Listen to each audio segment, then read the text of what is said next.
Hi! Kamusta ka mo tanan? Ang alat ko si Adrian. Mastoryahanay naman kita pati sa pahamot. Ini nga pahamot nga luyag ko istorya sa inyo subong tawag siya Poison for Women. Iya ni siya ni Christian Dior. Pambabae ni siya, pero kung luyag mo siya suksokon, bahala ka pag gusto ka.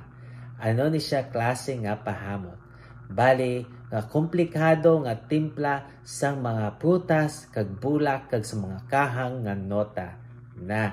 Angay siya sa matugnaw nga panahon, ang temperatura nga para siya is between 50 to 70 degrees Fahrenheit o kung 10 to 21 degrees Celsius. Ano ang iya nga mga nota? For the top, we have plum, wild berries, coriander, anise, kag Brazilian rosewood.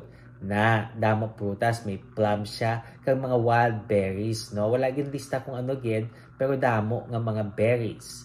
Na kung for the mid, we have tuberose, incense, white honey, cinnamon, opoponax, carnation, jasmine, African orange flower, kag rose.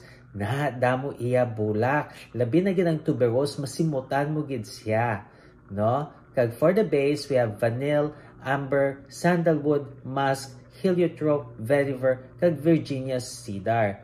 Na, no? Damo siya sa mga nota, no?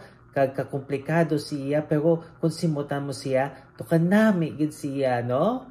Na, kabay pa nga namian kamo sa nga pahamot, kag kung iban pa ka mga pahamot nga luyag istorya sa akon, ibilin lang sa comment section. Sa naman, bye-bye!